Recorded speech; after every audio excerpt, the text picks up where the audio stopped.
It's Monday again. It's amazing. It's amazing. It happens. Time just goes by like this. Makes me a little nervous, actually. It is, fast time goes by. It actually seems to go faster and faster and faster as time goes on. It does. You know, it used to be like a day or two and then the week happened. And now it's like just a day and the week has happened. I know. And pretty soon it'll just be hours. I know, let's not talk about that anymore. Okay. So welcome, everybody. It's Monday again. We're glad to be here. We literally are behind the tasting bar today, and glad to be. Yes. And we have an exciting episode for you today. We'll get into that in just a minute, but I wanted to just do a couple administrative items. As always, if you're watching us right now and you want to continue to be notified of our live broadcasts, there is a little bell, a notification bell that you can click in your Facebook link, and that will allow you to subscribe to our Facebook Live posts.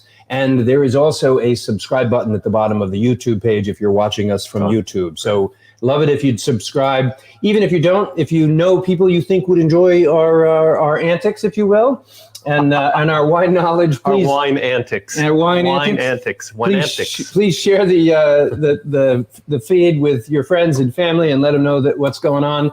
And like our posts, comment if you will. We love questions. If you have questions for us or our guests today, please ask them, and we will do our best to answer all your questions. If we can't get to them all during the broadcast, we will certainly get to them after the broadcast is over.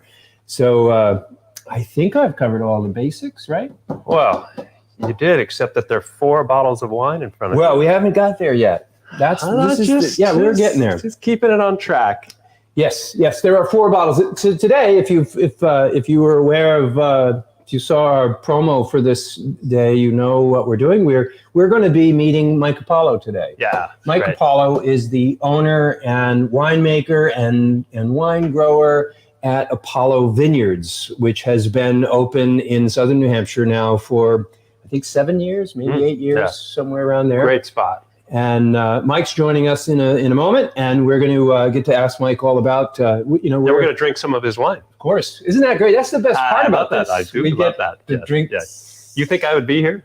That's right. Yeah, and look, your glass is still empty. So we've got to get through this. So Ken's going to be pissed if I don't get on with this quickly. So let's get on with this. So I want to first introduce you to Mike. So Mike Appolo was born in Philadelphia, and he grew up in Northeastern Pennsylvania. He got his BS in engineering management in 1987, and shortly thereafter joined the military. While stationed in Southwest Germany from 89 to 92 as a U.S. Air Force communications officer, Mike became interested in craft beverages. Probably not hard to do over there in Germany. Oh, good. Lots of really good beer, really good Riesling. Good Riesling, Just So fantastic. I hope to hear lots about that when Mike's on. Mike has traveled all over the world. He's been to many of the European wine regions. He's been to Chile, Argentina, Australia, and at least 10 of the U.S. states, touring wine regions around the country. So he's got a lot of experience and background, which is fun. Right. Probably more than me. I think he's been more places than I have. So that's a little bit about Mike. We're excited to bring him on. So let's not waste any more time. So welcome, Mike. Welcome. Thanks for having me on there today. Yeah, we're excited to learn your story. But Ken's gonna be pretty pissed if I don't get a bottle open and some wine in his glass pretty soon. So before we get into the interview here, why don't we have 4 wines, and I'm gonna show those. So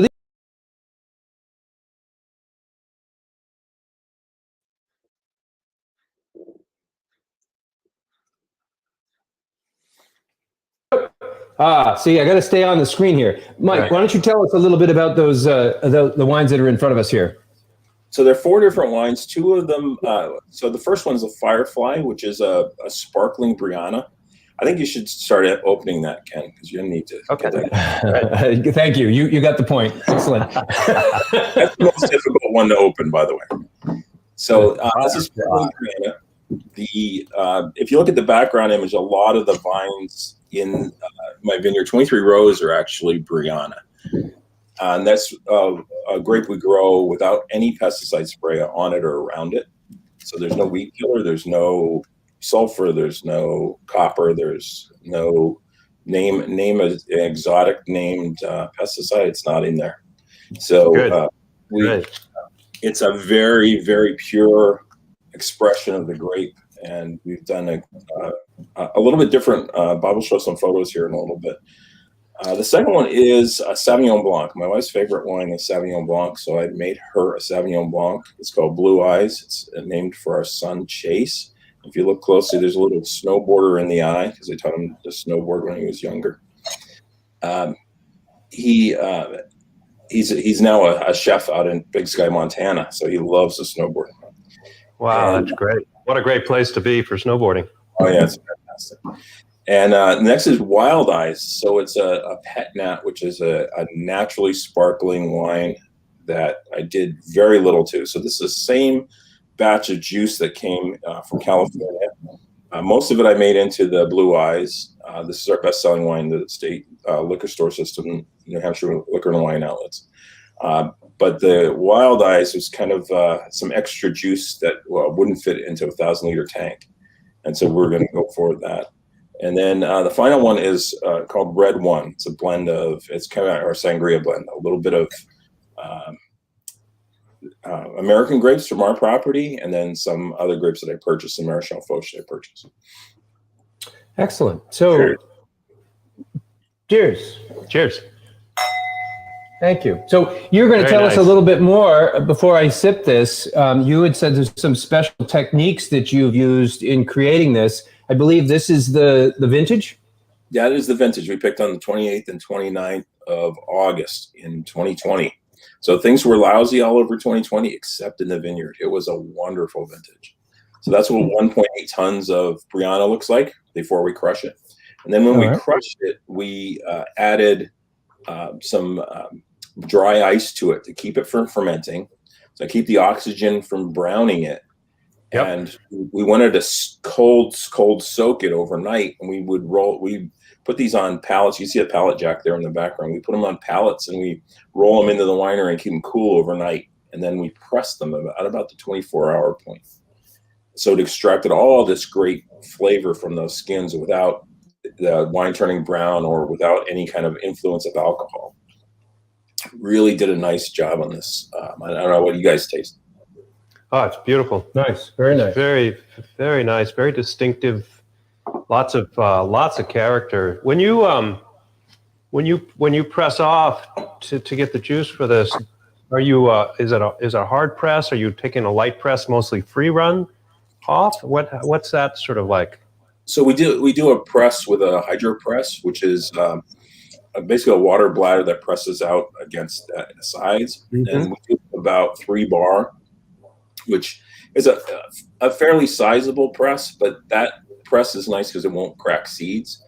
And so usually somewhere you can get other presses that at 3 bar, they're crushing the seeds and you're getting a lot of the oils and the bitterness from the seeds, but that not in this press. So it'll take about half a ton at a time, which is pretty cool. Excellent. Yeah, that's nice. Yeah. Well, we have something nice to drink while we're that's very nice. He'll do all the talking. We'll just get to sit here and drink. That's a good deal. So before I get into nicely done. Looks like he's drinking too, though. So yeah, well, that's good. He's a smart man. Yeah. So before we go into my questions, I just wanted to say hello to a couple folks I see have joined us. Matt Dinette, thank you. Excellent. Hey, Matt. Love your consistency. Glad to see you every week. It's really great. And guess who else is here?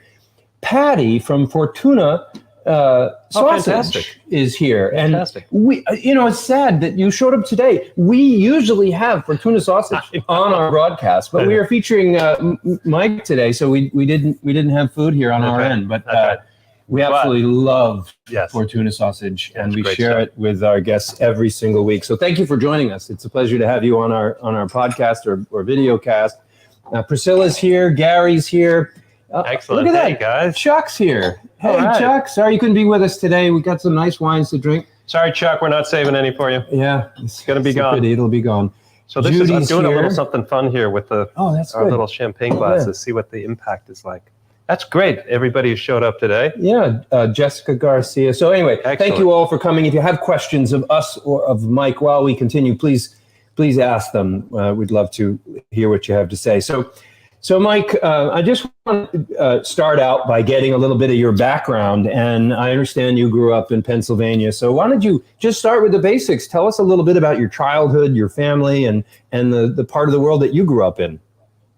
So I grew up in a coal mining town in northeastern Pennsylvania called Glen Lyon, which is a very small town. And I had one younger brother and two younger sisters who we literally grew up in the shadow of a coal breaker, which is an enormous building, probably 7 stories tall, and only about a rail car or two wide in the middle of the building until that building burned down one Halloween. And so typical single family house. My mom had a vegetable garden that I'd help her tend every year. My grandmother grew up in, my grandmother grew up in that town, but she had moved to another town. And she's kind of my first influence, I guess, with regard to growing things, because even in the 70s, I realized what a vast difference there was between a tomato that you get in the grocery store and a tomato you pick out of the garden. So she was a big influence on me, learning how to grow things, learning how to plant things, harvest and when to harvest, and what wonderful things. And still, some of my first food memories, my grandmother making a giant salad with lots of things from her garden and stuff from the local farmers markets. That's great. Thank you. So a lot of kids growing up, they want to be a policeman or a fireman, or a lot of kids come up with all these ideas about what they're going to be when they grow up. When you were young, did you have some ideas when you were in your early years? Did you seem to have a plan, or were you just kind of figuring it out? Well, I did have a plan. I always had good grades. So my mom was a nurse, and I was kind of vectored down the road of becoming a doctor. And then this thing happened in the early 80s, where this thing appeared in schools, which is called the computer. And that completely revectored it. And it was an exciting time, because it was a brand new device, and it was an untapped field. And I got hooked on that, that vector, learning how to program the computer, learning all about the hardware and software. And that kind of drew me into engineering as well, because we wanted to, as we got to college, electrical engineering and computer science are kind of overlapping fields in a lot of schools. And so that's kind of where I took the early part of my career. So before we get into that, tell us a little bit about your high school years. Did you said you got really good grades? Did you have a certain group of people you hung out with, or what was it like in high school for you? Well, I ran track a couple of years. I swam on the swim team one year, but it was quite a distance to and from the school, so I'd have to catch that late bus. And if I didn't catch the late bus, I'd have to go and pay for the town bus to go home. And then but I did hang out with a group of the guys that were in what we call the college prep group, and we all learned to drive about the same time and hang out together, and went cruising the square, as we call it, where we would drive up to Wilkes-Barre, and there was a town square there, and we drive around that till they made that illegal. So yeah, we didn't get into too much trouble. Sure you didn't. Well, there's still things I guess I couldn't tell my mother about that I did when I was a teenager. Well, yeah, you certainly don't want to put it out to the world on a video on YouTube, right? Okay. Choose your words. Yeah. So you left high school around about early 80s or so, and you went off to school, right? Yeah. In 1983, I went to college in the fall of '83, Wilkes College, which is now Wilkes University, downtown Wilkes-Barre. Yep. One of the 3 colleges that are in that town. So it's kind of a college town. It was a cool time to be there. I got really interested in computer graphics in college, which kind of another thing that drew me into computer science. They had one of the first vector graphics terminals I'd ever seen, which was if you remember the old Atari games, Tempest Yeah. and Star Wars, those are that kind of monitor was really high res for the time. And right now we have higher resolutions on our cell phones than were in those computers at the time. On our watches, actually. Exactly. Yeah. So I got very interested in the computer graphics stuff and I went into that, and that's kind of where I landed later in life too. All right. So after college, you somehow found yourself in the military. Was that connected? Did the military help pay for college, or did you make that change after you got out? They did help pay a little bit. I went through Air Force ROTC, which is kind of ROTC is the main way officers are commissioned in the military. You know, they talk. You hear a lot of people talking about the academies. And if you look over my shoulder here, over in the corner, that's my commissioning certificate from early 1988 when I was commissioned as second lieutenant. Then there was a long pause where I worked as a software computer programmer for about 10 months, and then went active duty in the Air Force. So it had a lot to do with the budget and Congress wrestling over when people would come into the military and so on. But immediately I went into training in Mississippi. So I went to Biloxi, and I know the term Biloxi blues because it is a hot place to be. I'm glad I was there in the winter. And from there I went to Germany and lived there for 3.5 years. Excellent. That's the part I'm looking forward to hearing about. That's right. Before we get off into Germany, I'm going to take a break here and just say hello to a couple more folks that have joined us. I want to say hello to Diane Carter. She's been on our show before. She has a Uncorked, wine import business in southern New Hampshire, and has done a really great job bringing some unique and special wines from all over New England. And now I guess from all over the country and all over the world. So it's great to see what she's doing. So thanks for joining us, Diane. It's great to have you. And Priscilla wanted to say hello. She's a U.S. Air Force veteran as well. So thank you, Priscilla.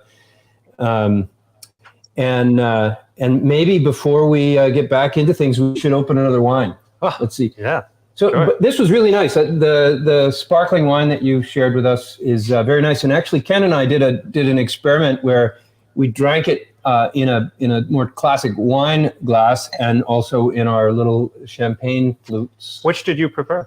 I think I preferred the champagne flute. Yeah, I like the increased aromatics in this glass, but for the sparkling wine, I think it went beautifully out of this. Everything fit together really nicely. Mike, I see on the side of the label here that this is grown and produced by Appolo Vineyards, but it's bottled by Flag Hill. Yeah, so we use the Hermit method, which is I make a still wine and I package it. I take the wine and filter it and get it ready to bottle as if it was a still wine.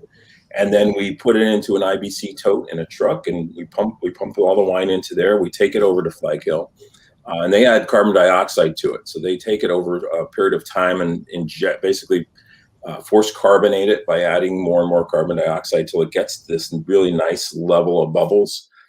And then they bottle it as a service and put the wire cages and the foils and the corks.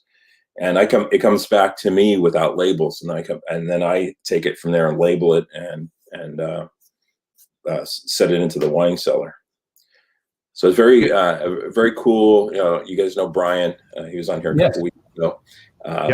He's great to work with. It's really a great service that he's doing, and kind of lets us explore, all these different grapes with respect to what do they like this sparkling wine.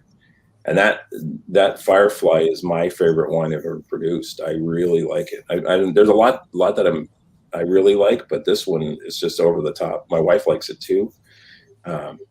She asked, as a matter of fact, I don't even have a full bottle here because she asked me for a sip before she Yeah, it's really a beautiful wine. And just so everybody knows, you mentioned the Charmant method, and I just want to speak a little more to that.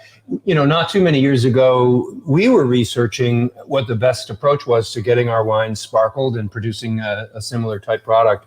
And there are a number of ways to achieve it, and the Charmant method is one of them. And in our research, the Charmant method requires a tank that can achieve something like 7 bars, right, or 8 bars. No, it's not that high. Not that high. What is it? 3 or 4. 3 or 4. Anyway. I don't understand. But they're expensive. The rating. Yeah, that's the challenge. That's why it's a good service. Brian invested in that and now opens it up to other people, which is great. It's not your average winery that can afford to invest in a tank of that quality. Those are really, really expensive tanks. Real common in northern Italy, Treviso and the foothills of the Dolomites for all the Prosecco that's produced. So a lot of Charmant method is used for Prosecco. So there's 3 types of sparkling wines. One would be your classic traditional method champenois, which is the traditional method, and that's fermented in the bottle. And then the next most popular method for champagne would be the Charmant method. Yep. And that's where it's carbonated in the tank. Yep. Now, is there a difference between carbonating in the tank with actual yeast, or is it always force carbonated? Do they ever actually use a fermentation process in the tank? I believe they do, but I don't have much experience with it. Okay, there may be that'd be interesting to learn. I'd like to know more about that. And then we have a pet nat. And then a pet nat coming up. Yeah, exactly.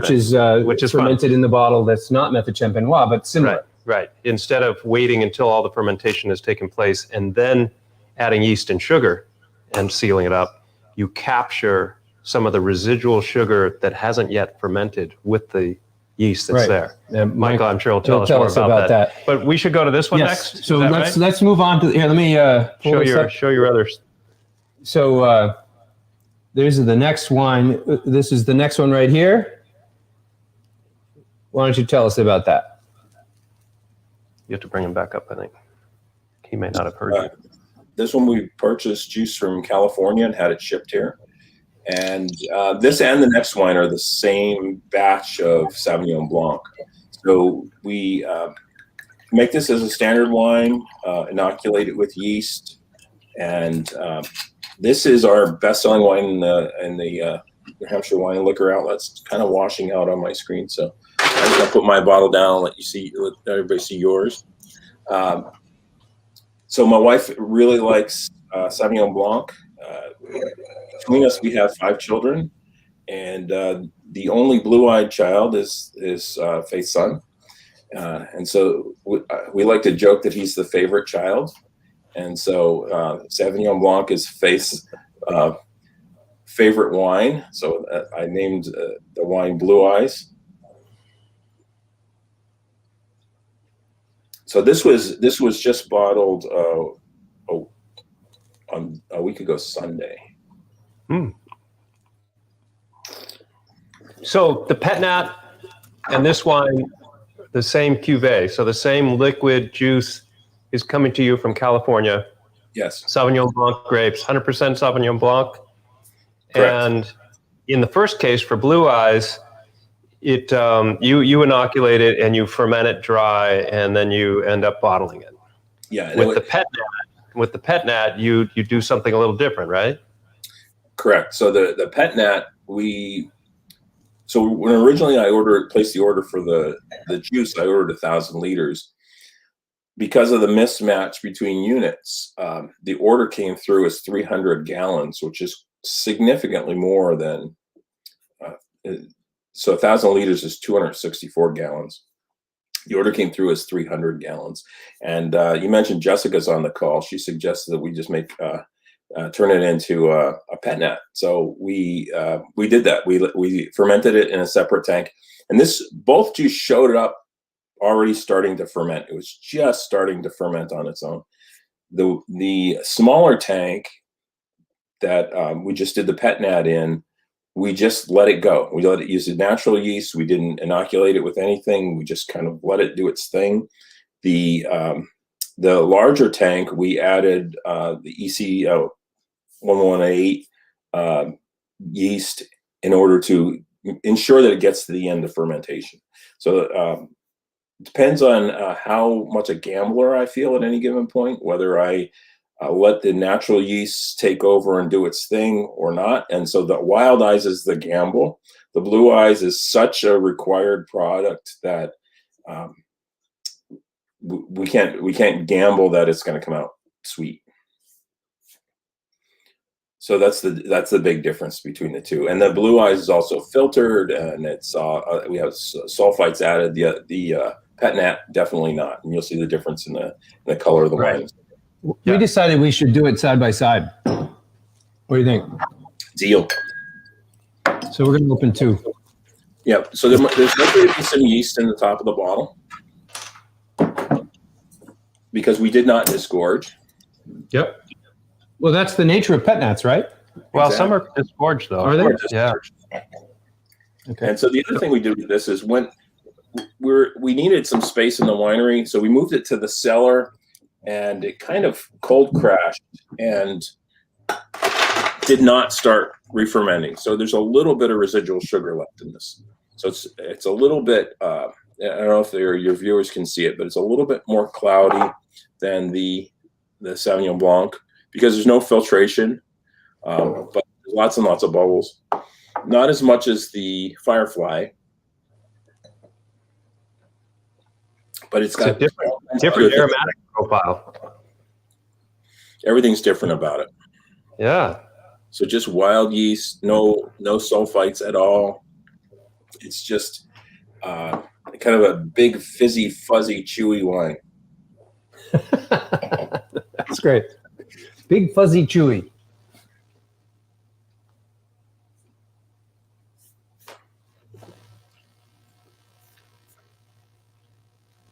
Did you back sweeten the Sauv Blanc, the still Sauv Blanc before bottled? No. So that's bone dry. Yep.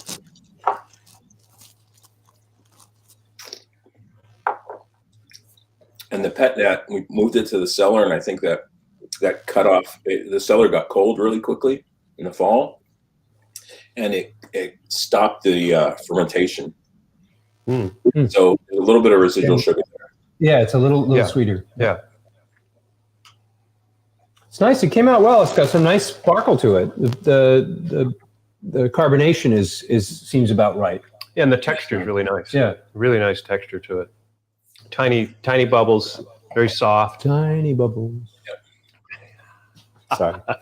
Every time I hear that. So great. We'll continue to sip these, and we'll move on our questions here. So last we were talking about your military, and you were heading off to Germany. And I understand Germany is where you really developed your knowledge of craft beverages. So this is the part I'm really looking forward to. That's one of the main places to be. Yeah. Tell us all about that experience. So Germany was neat because I was there in the late 80s and early 90s. And it was a time when the Berlin Wall fell. The borders were falling down all over Europe because there was no more Berlin Wall. And the group that I worked with, the other officers and their wives and civilian equivalents of officers belonged to this wine club. And so we would pay a fee, get on a bus and spend the day in the Mosel or on the Rhine or in Alsace or anywhere in between. And sometimes we would hit 2 or 3 wineries and then a formal sit-down meal. One of my most memorable is a meal in France where we had spent the day trying various sweetnesses of Riesling. Excuse me, those bubbles come back to you. And then we went off to a sit-down meal, and we sat down at 5 p.m. and we didn't leave the restaurant until about 1 a.m. because there was course after course after course with different things paired with them in terms of drink. And it was a long day, but it was very memorable. And so the other thing that was going on is that every small town in Germany has their own brewery. there are local breweries in almost every small town, and a lot of the wines are local. I found it incredibly interesting that you can go from place to place and have the same grape taste so completely different between the Rhine and the Mosel and Alsace. And that kind of blew my mind that this same plant was 3 different places and expressed itself so completely differently. And that, I don't want to interrupt you, but I did want to highlight that point. That's a point we've talked about a lot. It's a really critical point. So I want to stop for a second. We've said many times, and I really stand by this, the best wines in the world are purchased within 50 or so miles of where those wines are made. And it's for the very reason that you just described, that there's so much variety, but 90 or 95% of all the wineries in the world produce a small amount, 4,000 or 5,000 cases, kind of like what less. we produce, or small amounts as you do. So when you produce that few of bottles, that few of cases, you don't have enough to distribute beyond 50 miles past your facility. So if you really want to try 90 or 95% of the wines made in the world, you got to go there. You got to go there. And you just really sum that up nicely. That's what sounds like you experienced. Yeah, especially along the Mosel, there are people that earn their families living on a single acre or single hectare of land, because Napoleonic law has divided a lot of European vineyards up so much that in order to recapture those little parcels of land, you have to buy them off your cousin or your third cousin and kind of stitch them together in this disjointed vineyard. But it amazed me that they don't have the cost of land that we do in this country, because the land has been in the family for generations, but they've also been shared and subdivided. But a single hectare, which is about 2 acres of land, could support a whole family for a whole year, is a wonderful thing. And some of those places, especially along the Mosel, the winery or the vineyard is up on the side of a hill, and people rappel down basically to tend the vines and to pick the grapes, which is, and I'm not talking young people. There are some pretty old people that climb those hills or rappel down the sides of those hills to pick that wine. Kind of like us. Chicken So when you experienced wine there in Germany, was this your first time really discovering wine or beer or craft beverages, or had you had some experiences with these beverages before, other than, drinking in college kind of thing?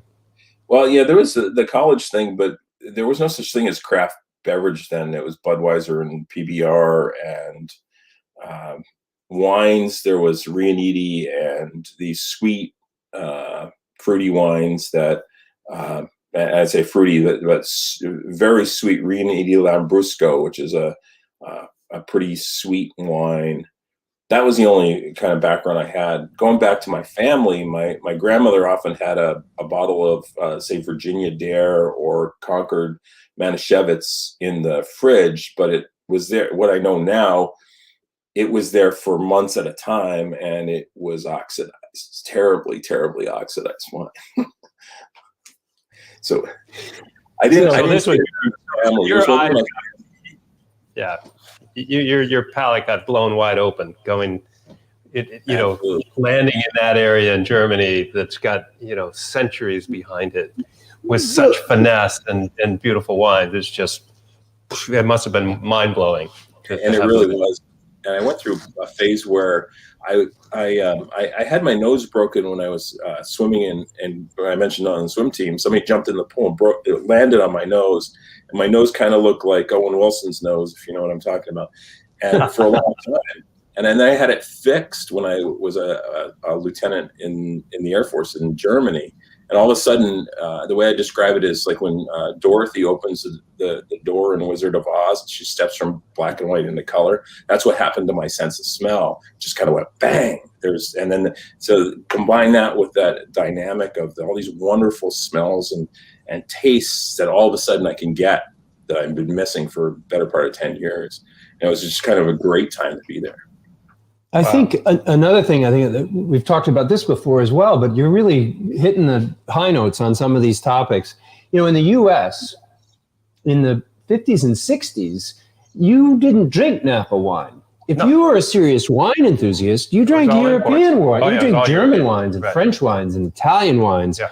And Napa was making those sweet wines that we're talking about. Fortified. Jug wines. Yeah. And they were actually a big industry for the church. They were making a lot of the wines for the Catholic Church. And it wasn't until the 70s when the Mondavi family really started thinking, wait a minute, why do we have to be seen this way?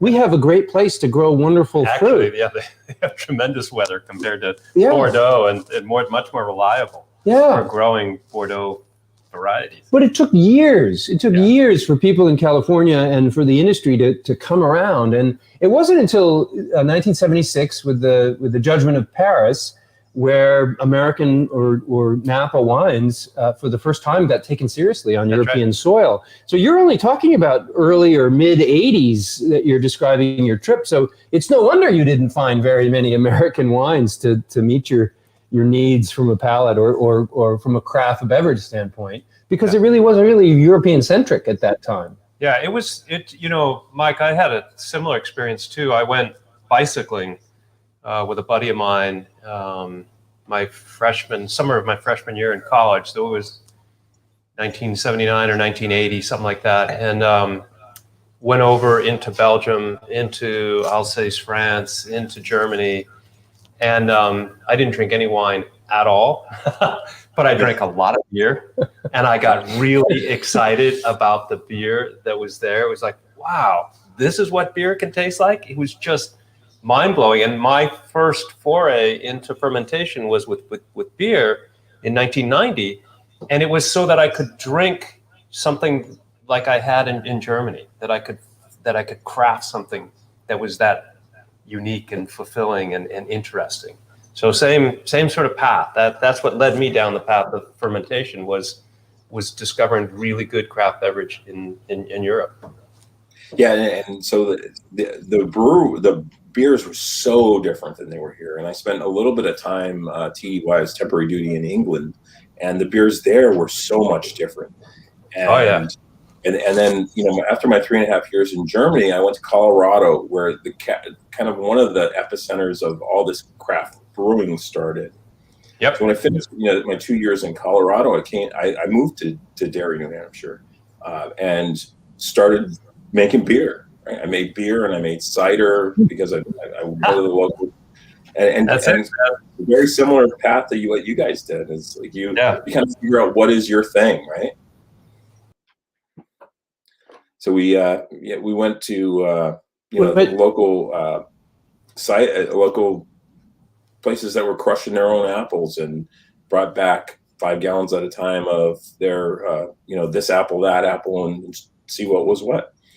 And one of the interesting cider stories I have is that I made a cider and it was undrinkable, absolutely undrinkable, and I had bottled it up and left it in a basement closet, and everybody said, "Oh, it's going to be 5 years before it." Well, it was 10 years, or no, it was probably 6 years before I even remembered it was there. So when I moved to the house that I'm in right now, where the winery is, and it's at the top of the picture there. That's the house.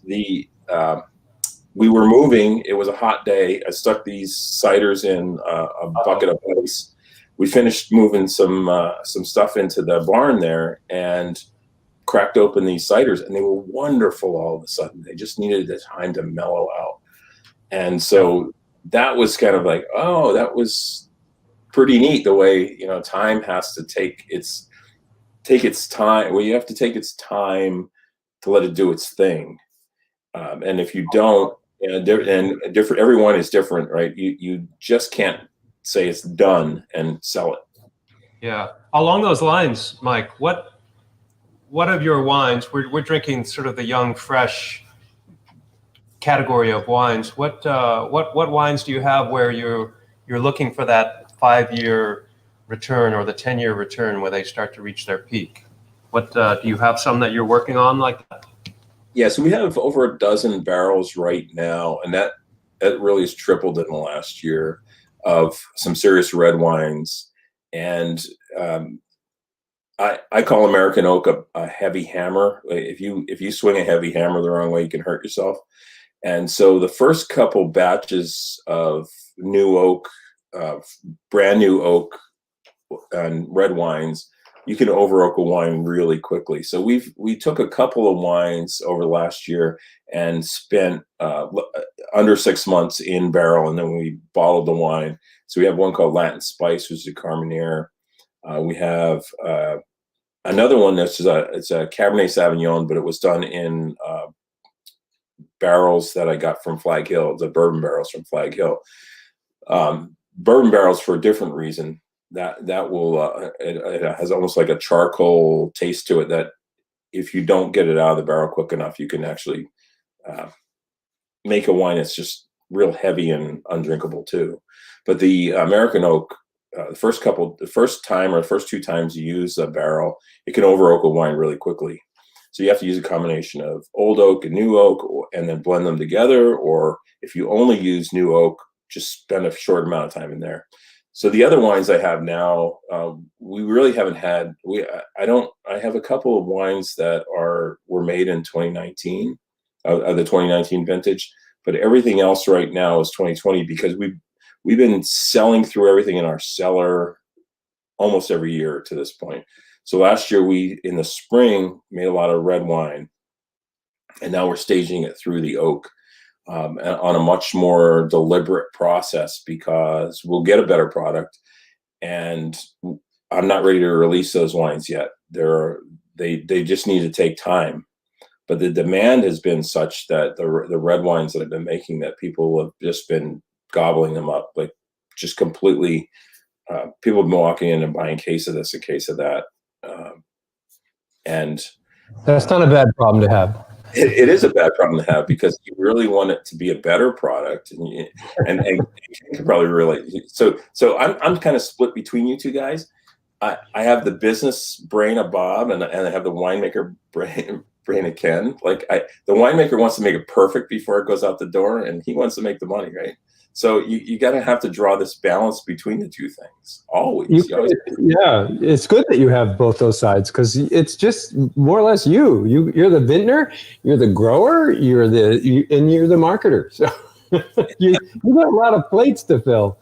Yeah. My hat's off to you. It's not an easy job. No. Well, and you mentioned Jessica. She helped me a lot with the marketing last year, and she helped me. Oh, great. Yeah. I before we jumped off a little bit. Before we leave Europe, you had mentioned something in your bio that struck me. You mentioned a trip to Chanel and a discovery of your senses that you weren't aware of. Shed some light on that. What was that about?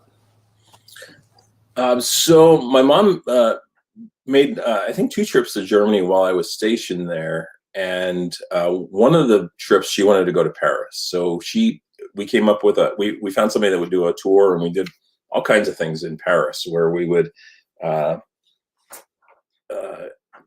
visit different sites in Paris and do different tours. And one of the tours was the Chanel factory.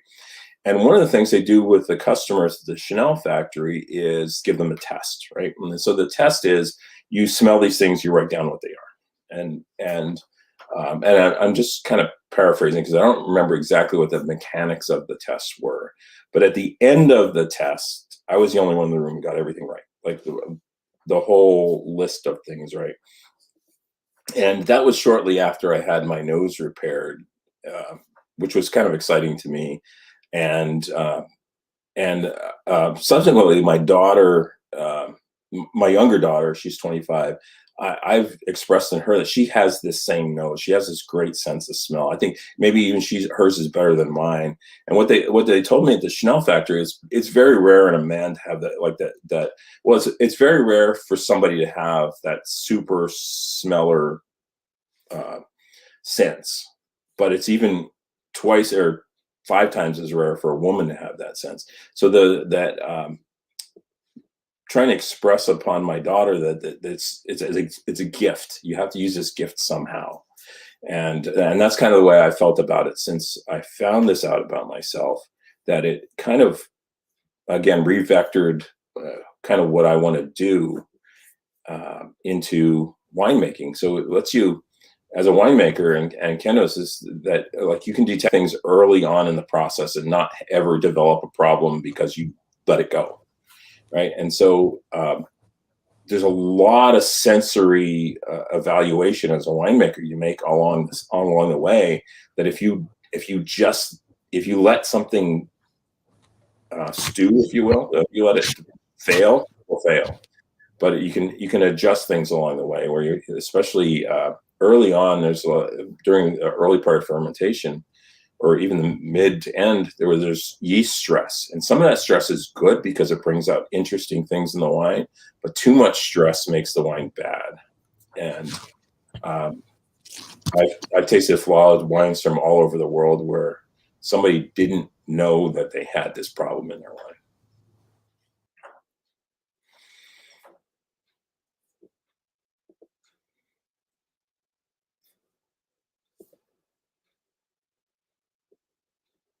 So anything else on that, Bob?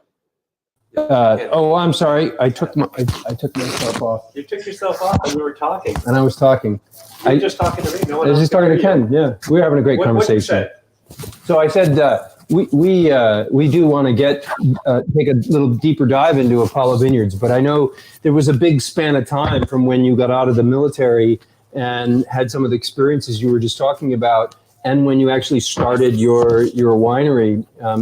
What filled that time? Tell us a little bit about that experience, and we'll try and keep it a little brief so we can get on to Appolo Vineyards and talk about what you're doing today. But I don't want to miss anything. So yeah, so I when I got out of the military, I did software development. So I went to work in a lab in Cambridge, redesigning parts. So my last job in the Air Force was Globe Positioning System. I was chief of software engineering. So I had a team that made sure that the software was good. And then I left the Air Force and I wasn't in contracts or anything. So it was fair game for me to go work with one of those Charles Stark Draper Lab, which is in Cambridge, and do that kind of redesign work, redesigning and requirements analysis on what is the whole of GPS required to function as a system. And I did that for about 14 months, and then got a job with a software company doing graphics. And I mentioned that early on, that graphics was kind of my thing. So I worked for a computer-graded design company and now they're just considered a design company for 20 years and a couple of months. And I did every job from software developer, QA manager, software development manager. I managed product design. I managed consultants, which we flew all over the world, connecting the design software to information systems and individual companies. One of the last was actually Herman Miller Furniture. Went to Michigan and did some things there, and there's some great beer up that way too, Holland, Michigan. So a couple of things come to mind while you're telling me this story. First of all, at any point in this 20 years that you've been exploring your engineering and computer graphics career, at any point were you thinking in the back of your head that somehow this is going to end in a career in wine, or had that not yet fermented yet? There you go. Good choice of words.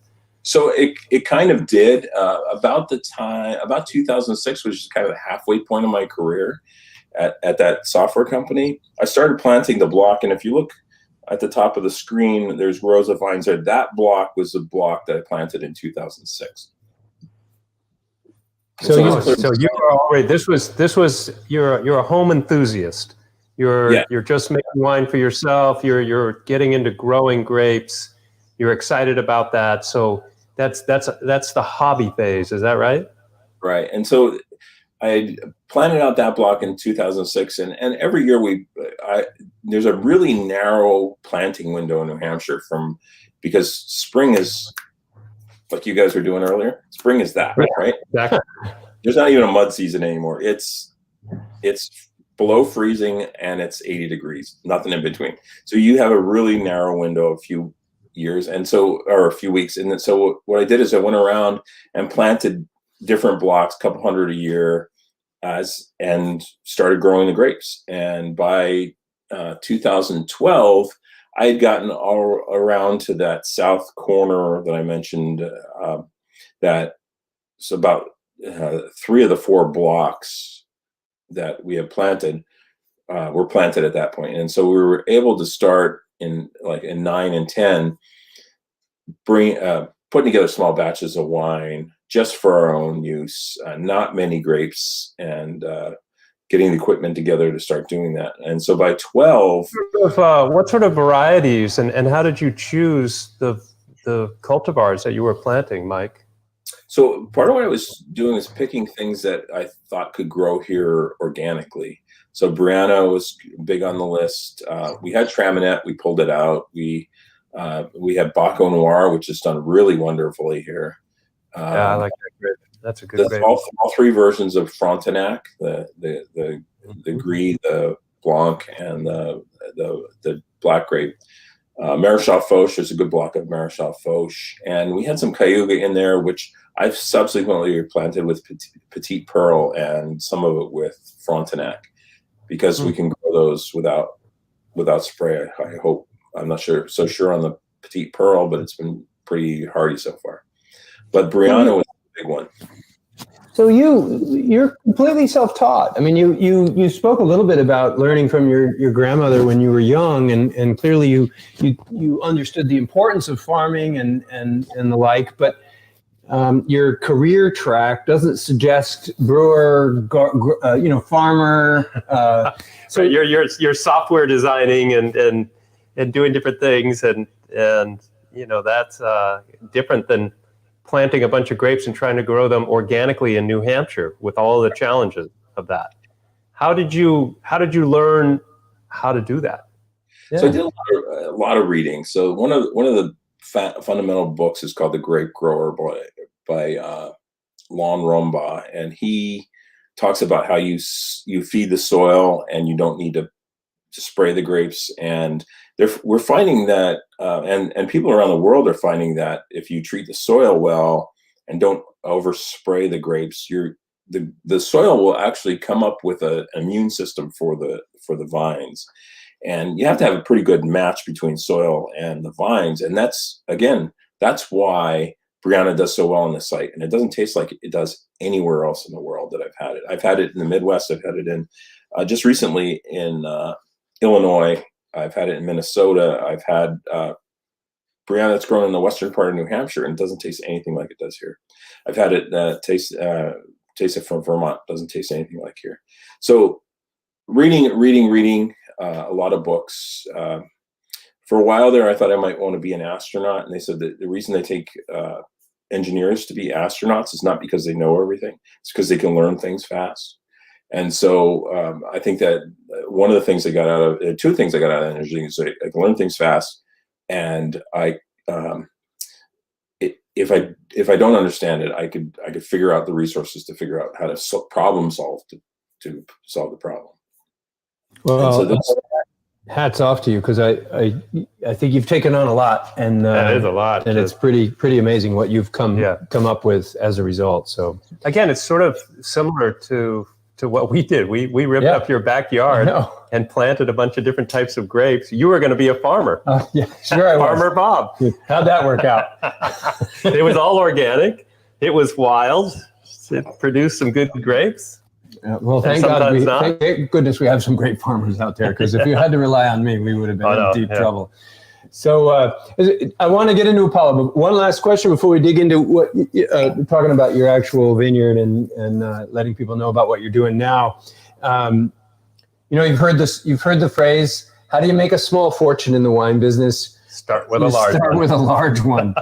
You left a 20-year career in software engineering, which I'm assuming was pretty lucrative. Probably made some money. Yeah. He was going to be an astronaut, for God's sake. Yeah, he must have made some money. So you now own a winery, little winery. Perfect. You can just keep piling down that bank account, put it into vine.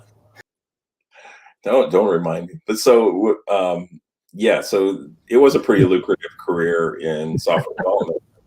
But there's really 2 dynamics going on. a lot of days it felt like Groundhog Day, where you came to work and did the same thing over and over and over. And then you came to work the next day and it was the same thing. And year to year, you would, as you get into a release cycle where it's exactly on the same dates every year, it felt like Groundhog Day. We've been here before. We're fighting with management over whether we should release this piece of software or not.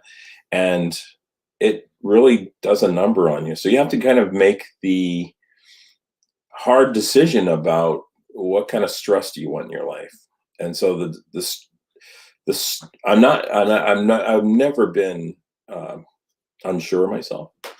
And so I was a little bit afraid that, or a little bit unsure that I could make this go as a winery, because I was doing a couple of things very differently than my peers in this industry in the state. I was doing stuff organically, which a lot of times they make you feel like you're the town fool, and their peers, because you're not spraying anything. Oh, you're not gonna make a living. And the other part of it is that I was leaving something that I was really good at, and it was really enjoyable and really lucrative, and going to something that I potentially could just never make a penny at. But I felt like I knew enough about wine, and I knew enough about how to get the knowledge, and the travel that I experienced around the world. I learned things from every winemaker I ever have a conversation with about little things that they do that's different than everybody else, little tweaks that they've added to their process, little things that in the cellar in Illinois, where you're going through a tour and he does one thing with his wine, and I thought, wow, that's interesting. And if I run into that problem, I can use that myself.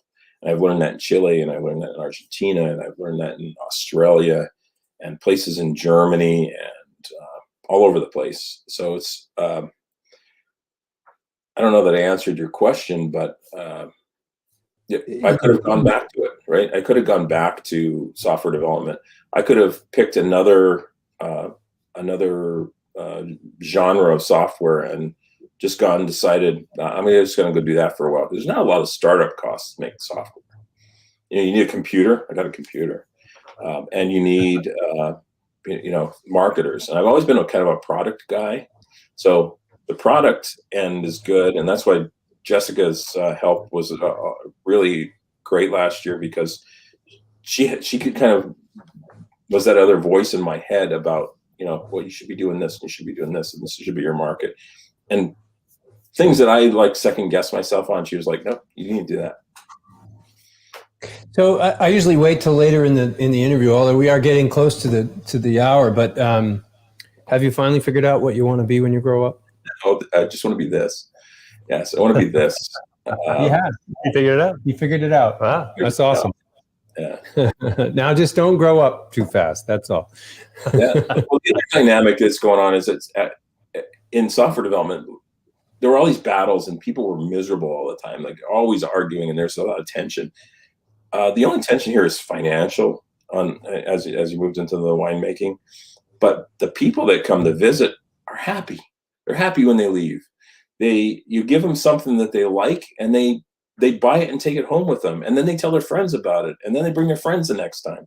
So they're much different dynamic. It's really kind of for your soul. It's a much different dynamic coming home, having had a battle at the day job, and walking home the 50 yards from the patio to the house, and have this great experience of all these great customers who have been there that day and tell you about their stories and what their kids are doing, and who they introduced your wine to, and what they like about it, and that they found something that they really like. Yeah, I imagine the marketing Mike going, grower Mike, you really ought to do it this way. And grower Mike saying, yeah, but we need to wait another year before that wine's ready, right? So there's probably some tension there. It's sort of internal, but nothing a glass of wine can't fix, right? Absolutely. So we're going to run a little over here. I hope our guests are okay with that, but we have one more wine that we want to try of yours. Yeah. We're going to drink. So we're going to do that. And then I want you to, after that, tell us about Appolo Vineyards. I want to let everybody know. It's just called Red One. Here, let's put it down in front of the camera here. All right. We'll add this here. Yeah. So this is Red One. All right. And that's enough of that. We'll pour that into the glass. All right. So this is a kind of field blend that's different a little bit every year. So these are your grapes? Yeah, about a third of these are my grapes, and the other 2/3 are purchase grapes. So it's about 2/3 Maréchal Foch, and the rest are mostly red American grapes from my property, and there are like 3 different wild grapes here. And that I've cultivated and propagated, and you guys froze. There you go. Cultivated and propagated, and then. Okay. So there's kind of this Labrusca background to it.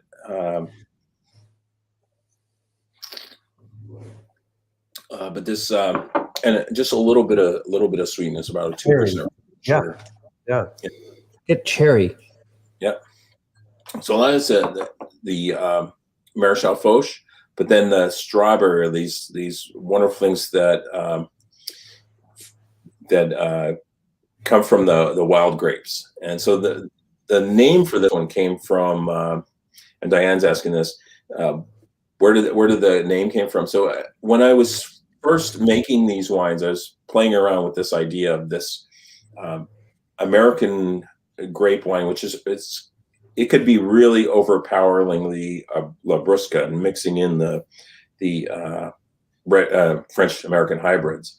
And so I didn't have a name for it, and I was going to call it Sangria. And the TTB, who approves all those labels, said to me, "No, you can't call it Sangria. You need to submit a formula." And I said, "What's this formula? It's grapes. That's the formula."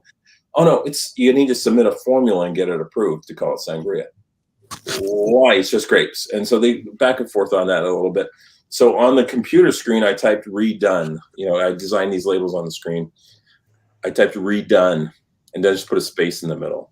And so the other dynamic is that people were asking for this one.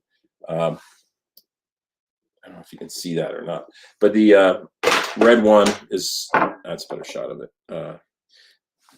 So REDONE is redone. So the label needed to be redone, and at the same time we're doing the tastings. People kept saying, "I want the red one. I want the red one. I like that red one. Can I have some more of that red one?" And so, and this is just trial tasting. So it kind of came out as Red One, and now it's something that people look forward to every vintage. I like the 18, but I don't like the 19. I like the 17. I'm looking forward to Red 2. I bet there's going to be a Red 2. That could be a Reddit. Yeah, a little bit of trouble for that. Maybe. Great. Well, thank you, Diane, for asking that. And so while we're shipping Red One, take a moment, and while you're doing this, I'm going to bring some pictures up to share a little bit of, tell us about your winery and your vineyard currently, and include everything. This is your time. Put the word out there. Where do we find your wines? When are you open? When are you inviting people in to taste wine, and where in the world can people find your wines? Yeah, so we're available at about a dozen different market baskets along the I-93 and towards the coast, and 30 some New Hampshire liquor and wine outlets. So there are 3 products: Blue Eyes, China Girl, which is a rosé, and Sonrisa. If you see the picture of the smiling cat back there, that's the new label for Sonrisa. And the Sonrisa is an orange muscat save all blend, kind of East Coast meets West Coast. A little bit sweetness to that one too. Otherwise, you can buy our wines on our website. We do tastings on Friday and if you look at the center of that photo there, that's the crush pad, is what we call our patio. There's a pergola, that's the green dot there on the right, and we do outside tastings. So during COVID, we were one of the first places to reopen with outdoor seating because we already had it. We put those 2 other tables over on the lawn, and some. Right now, we have some fire pits for early season that people can reserve. Generally, we're open once we get up to full season. We're going to be open Fridays 3 to 8, and Saturday and Sunday noon to 6. So we're open for tastings. We do outside tastings. We have food. We partner with the Grind, which is a local deli here in Derry, to get the charcuterie boards made, boxed up. So every week we go and get some of those and bring them in. And then, it's in the middle of the vineyard because it's organic. There's no pesticide restrictions about when you can walk in the vineyard. So you can walk down the rows of the vineyard and take a look at the grapes. And as we will have fruit set probably around the middle of June and start harvesting grapes at the end of August. So that's the other thing about the hybrid grapes that we have here. They're really made to survive a cold winter, produce fruit after that cold winter, and then ripen in a fairly short summer. Napa has, they have Chardonnay set fruit in. They're probably setting fruit right now in April, and some of that they won't pick till October or November if there are no fires, of course. But Chardonnay will hang that long and produce fruit over that time. We don't have that kind of luxury. We start getting cold nights in September. Sometimes we picked Brianna where there's already been a frost on the ground in late August. So it's very, very variable. I call farming gambling with dirt. Yeah, Right. That's a good analogy. Yeah. So I in talking with you earlier, I learned of some exciting new things coming our way through Appolo Vineyards. Why don't you tell us about that? And I'm going to switch to a new picture here to give a hint. Yeah, so we're planning an addition to the existing winery building. So if you look at that photo, the 3 double X doors on the right, that's the existing winery building. It's I call it a 3-car winery. So that would be this building here, right? Yes, that building there. So the north is to the right in that photo, and so we're building towards that where those lilacs are currently. There used to be a swimming pool there. We're building in that direction. So that's the plan, is to build out more of an indoor tasting space, which we really have not opened since COVID because of for various reasons. There's a lot of COVID shaming happening whenever anybody with a COVID comes in contact with a business. They show up for front page in the newspaper, right? So we decided not to have that space. And if you look at in that picture where it says bottling, that's the existing tasting room, so it's fairly small. So what we're going to do is that if you look to the top there where the tables are, that's going to be a covered outdoor space. So if it rains, you'll still be able to be outside, but you're going to be a covered space. And then to the left of that, a tasting room, some bathrooms, an inside kitchen, so we can kind of do small deli things like cut up charcuterie plates on our own and put them there. And this is a little bit of a dated photo because there's stairs to take we took the office up to the 2nd floor and made it so that everything is and there's a basement where we're going to do more wine storage too. So I'm playing with the idea of doing some method champenois, which is true champagne style bottled wine, and you just need a lot of space for that. So we need, like I said, we tend to empty our wine cellar at the end of the year, and so we're trying to have the ability to age something, right? You guys mentioned this, aging the wines. And as you can see, I mentioned early on that the Firefly was going to be the hardest one to open. We've gone all distilled in capsules, mainly because it is a better seal for wine. It initially is thought to be a cheaper wine, but anybody that really the measure of the wine is what does it taste like, right? And so that closure will keep the wine perfect the way the winemaker wants it to be. And so kind of the other dynamic that I tell people is that when we have, so as guys, when we were in middle school in the 80s, when we were we went shop class and we learned how to use all these great tools. So then when we want to open up a bottle of wine, we want to use a tool. We're a guy, we want to use a tool.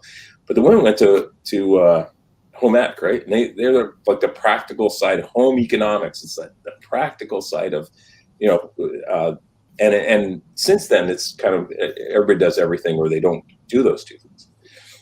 Women wants to get to the bottom. They want to get to the wine. They don't want to dance around about it. They don't care about the beauty of pulling a cork.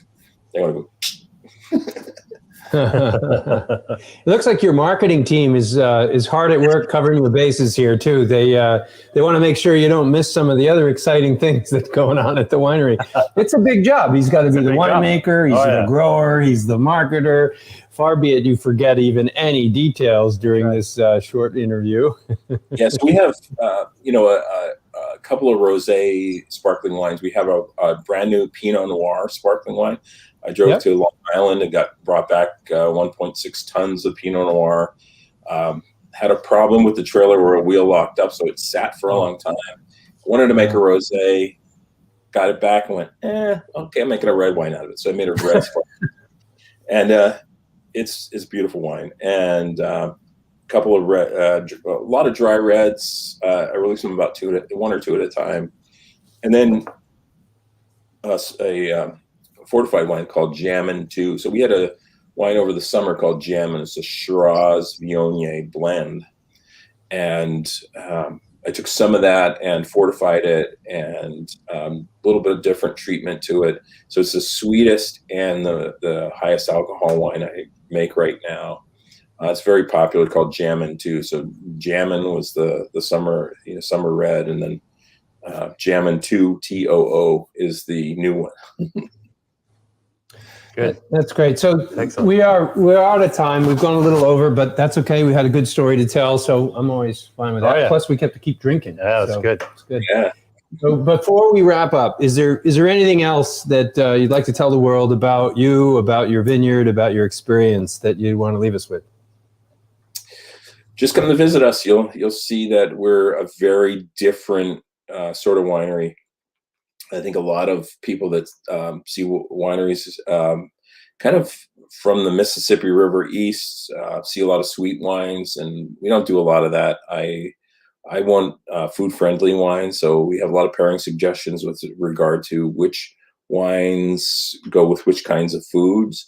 And I will make the wines that I like to drink, and I don't like to drink sweet. So even on the sweet end, other than the dessert wines, everything is very palatable in terms of, you're going to sit down. We have two different kind of wines. There's a wine that you stand up for, where you're doing a toast. And then there's the wine you sit down with a meal. And that's kind of we kind of balance doing both those things.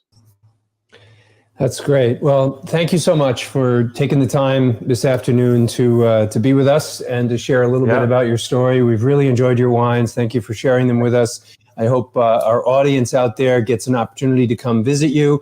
I hope I get an opportunity to come visit you. Yeah, we went there. You were there. You haven't been there? I haven't been there. Oh, it's beautiful. It's such, I put this out there for everybody. You got to go to Appolo Vineyards. It's such a nice setup that you have there, Mike, in your vineyard without outdoor seating. I love it. It's really unique. So we got to go together. Anywhere like that, anywhere in New England. You and I and Chuck. At all. Go. Let's trip. Go. We got to go. Let's go. Put it on the list. We got to get rid of this COVID thing. Yeah, I know. We'll be done with that soon, hopefully, and we'll come down to see you and everybody else out there. Please go visit Mike and try some of these wines. Yeah. You're in for a nice stuff. treat. Good experience. And until next week, what are we doing next week? I guess we'll have to figure that out. We'll figure it out. We don't really know yet, do we? It's going to come fast, too. It's going to come fast. We're going to be here next week at 5:30. Cheers, Mike. Again, it's Thank great, you, Mike. great experiencing Very nice. your interview. Have a good evening, everybody. Thank you. Thank you, guys.